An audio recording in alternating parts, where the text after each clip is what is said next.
बाबा साहब के विषय में बोलना तो सूर्य को दीपक दिखाने जैसा है। ये ऐसी महान हस्ती विश्व के अंदर पैदा हुई और हमारा देश को गर्व करना चाहिए, और हम लोग गर्व करते भी हैं कि वो भारत के सपूत हमारी मऊ इंदौर के पास में नगरी में ही 14 अप्रैल 1851 को ऐसी महान शख्सियत का जन्म हुआ, जिन्होंने सारे दरवाजे बंद थे मानवता के लिए। उनके साथ भेदभाव जो किया जाता था, उस समय उन परिस्थितियों से गुजरने के बाद भी अंबेडकर साहब ने शिक्षा की वो सिद्ध किया। आज भी विश्व के अंदर 32 डिग्री वाले अगर कोई है, 9 भाषाओं को जानने वाले अगर कोई है, तो विश्व रत्न डॉक्टर अंबेडकर साहब हैं।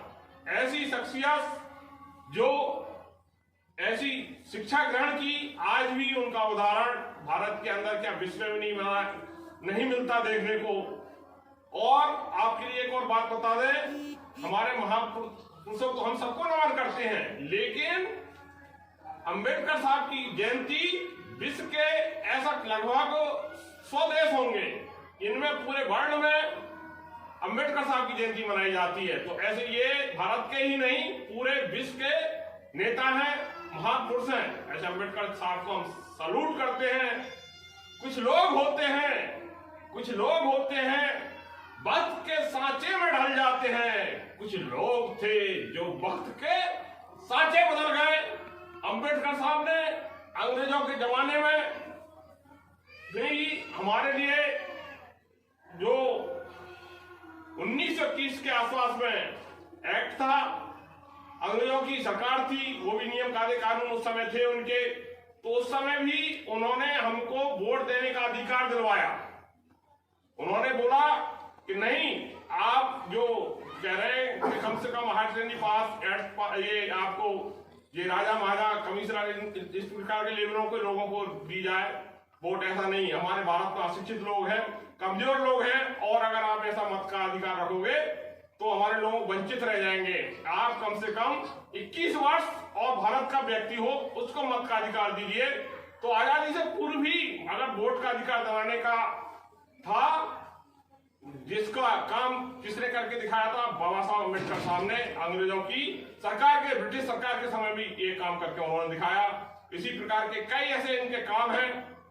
वो अंग्रेजों की सरकार में श्रम मंत्री थे, तो उन्होंने वहां पर 12 घंटे थे।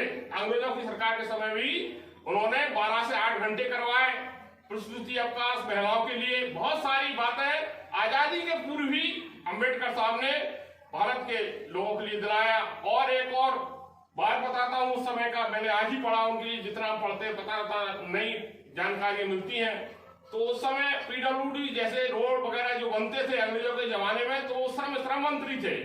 तो एक उद्योगपति उस समय आकर के कहते हैं उनसे, उनके लड़के यशवंत राव जी से, यशवंत राव, मैं आपको 50% का आपको ठेकेदारी में भाग दिलाता हूं, आपके पापा से कीजिए अम्बेडकर साहब से कि वो ठेके हमको दिलवाए। अम्बेडकर साहब के पास में ये बात आई तो उन्होंने बोला, मैं इस देश और समाज के लिए करना चाहता हूं, परिवार के लिए नहीं करना चाहता मैं। ऐसे अम्बेडकर साहब थे। यशवंत राव बोला कि इन्होंने हमारे परिवार के सारे लोग धरे रहेगा, मेरे भाई बहन धरे रहेगा, लेकिन ये इन्होंने कफन भी नहीं दिया, उसकी अंतिम क्रिया में ये शामिल नहीं हुए। ऐसे देशभक्त अम्बेडकर साहब को हम नमन करते हैं। और आज के नेता लोग छोटी छोटी बातों रिश्वतों पर बिक जाते हैं। अम्बेडकर साहब ने ईमानदारी का उस समय भी उदाहरण दिया। इन बातों को हमको बताया नहीं जाता। और दुर्भाग्य देखिए कि उस समय संविधान सभा बनी तो इनको विरोध जातिवाद की व्यवस्था जो थी, भेदभाव की व्यवस्था थी, अंग्रेजों के जमाने से ही चली आ रही है। और पूर्व से हमारे लोग जो थे मानते आ रहे हैं, मानसिकता आज भी नहीं बदली। आजादी को हम अभी 75वां वर्ष मनाने जा रहे हैं। तो जो मकसद था हमारे भारतीय सपूतों का, देश की आजादी के पूर्व उन्होंने जो देखा था कि सबको मिलना चाहिए समानता, सभी को अधिकार मिलना चाहिए, सबको स्वास्थ्य मिलना चाहिए, सबको शिक्षा मिलना चाहिए, वो आज भी लागू नहीं हुआ। तो उस समय भी अम्बेडकर साहब को हराया गया। और लास्ट में आप वाल्मीकि समाज के अंदर अम्बेडकर साहब अभी जाग रहे हैं। उनका मकसद था कमजोर वर्ग के लिए बोलना चाहिए। तो उस समय बंगाल से जो खाली करके देने वाले थे जगन्नाथ मंडल वाल्मीकि थे। उन्होंने बोला अम्बेडकर साहब आप आइए, आपको वहां से नागपुर महाराष्ट्र से हटा दिया गया है, मैं आपको सीट खाली करता हूं, आप इस सीट से लड़िए। और उस सीट से लड़के विधानसभा परिषद से जीत करके वो संविधान सभा के प्रारूप समिति के अध्यक्ष बने। अध्ययन करके 2 वर्ष 11 माह 18 दिन के अंदर ऐसा शानदार संविधान दिया, इतना विशाल संविधान दिया कि आज उसके तहत नहीं चल करके पूरा भारतवर्ष, पूरी भारतीय व्यवस्थाएं संविधान के तहत ही संचालित होती है। वो ऐसा हथियार लगा है इसके रूप में, चाहे लॉकडाउन हो, चाहे कोई सी भी व्यवस्था हो, कोई अराजकता आ जाए और या कोई संचालन व्यवस्था करना हो, संसद से लेकर लोकसभा विधानसभा से लेकर न्यायपालिका तक अगर चलती है तो संविधान के तहत चलती है। और लोगों ने भी योगदान दिया, लेकिन प्रारूप समिति के अंदर जो नेतृत्व किया उसका श्रेय तो डॉक्टर अंबेडकर साहब को ही जाता है।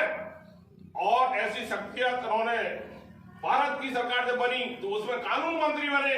उन्होंने महिलाओं के लिए हिंदू कोड बिल के समय बात रखी कि भाई महिलाओं को भी 50% है, आप इनको बराबर संपत्ति का अधिकार और अन्य अधिकार जो मिलना चाहिए, इनके साथ जो भेदभाव कहते हैं वो नहीं होना चाहिए। लोग कहते हैं कि उन्होंने तो दलित और पिछड़े वर्गों को, गरीबों को लिए किया, लेकिन महिला तो सभी की थी, चाहे वो एससी की हो, एसटी की, ओबीसी या जनरल की हो।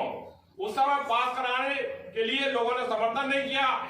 हमारा धर्म उस समय व्यवस्था ऐसी थी कुछ, तो उस पीरियड में जब बात नहीं बनी तो इस्तीफा देने वाले कानून मंत्री से थे पहले भारत सरकार के अंबेडकर साहब थे, उन्होंने इस्तीफा दिया। लास्ट में लोगों को समझ में आई और उनके जाने से पूर्व इस बिल को पास किया। आज महिलाओं को भी इस बात को मानना चाहिए, उनको प्रसूति के अधिकार और तलाक के अधिकार और संपत्ति के अधिकार अगर किसी से मिले हैं तो वो डॉक्टर अंबेडकर साहब की मेहरबानी से मिले हुए हैं।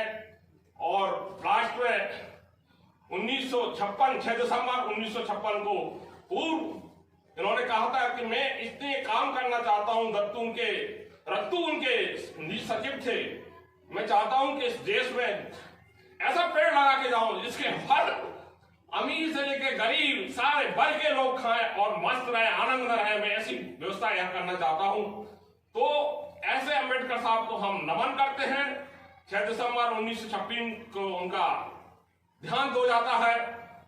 तो बॉम्बे के अंदर इतनी भीड़ थी कि पूरी ट्रेनें सच चुकी थी। वहां के भंते जी ने कहा था कि देखो स्वर्ग से आकर के देवताओं, देखो हमारे भारत से, भूमि से ऐसा एक महान शख्सियत जा रही है, आप फूल बरसाओ। इतनी जनता देखने को कभी आपको मिलेगी नहीं। तो ऐसे इनको चाहने वाले बाबा साहब को बहुत लोग थे। और आज भी मैं कहता रहता हूं लोगों से, बाबा साहब का शरीर मरा है, व्यक्ति मरा है, लेकिन विचार नहीं मरता। और विचार अंबेडकर साहब विचारों के रूप में जिंदा है, संविधान के रूप में जिंदा है।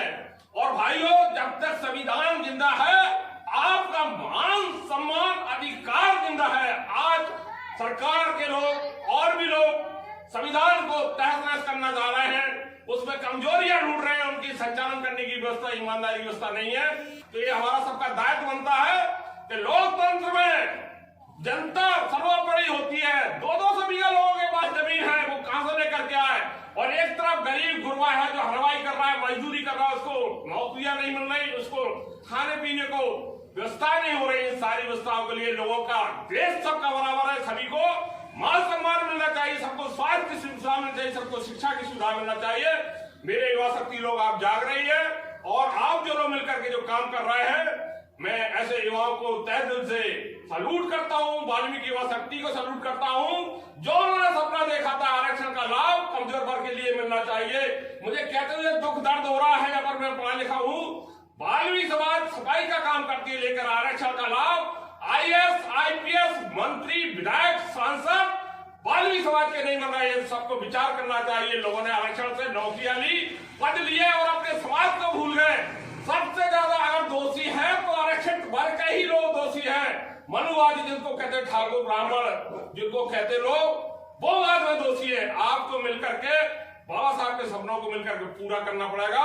और युवा शक्ति जो अच्छे लोग काम करते हैं, आप उसको प्रोत्साहन दीजिए। जनरल के लोगों से मैं कहना चाहता हूं, मानव मानव एक समान, भारत देश महान जब ही बनेगा जब सारे लोग मिलकर के ऐसे हमारे महान सपूत अंबेडकर साहब जैसे जो हमारे देश के खून बहाने स्वतंत्रता सेनानी जो सपना देखा था उसको मिलकर के पूरा करें, देश को मजबूत करें, समाज को मजबूत करें। बाबा साहब को मैं नमन करता हूं। मेरे शब्दों से किसी को कष्ट हुआ मैं क्षमा चाहता हूं। जय भीम, जय भारत।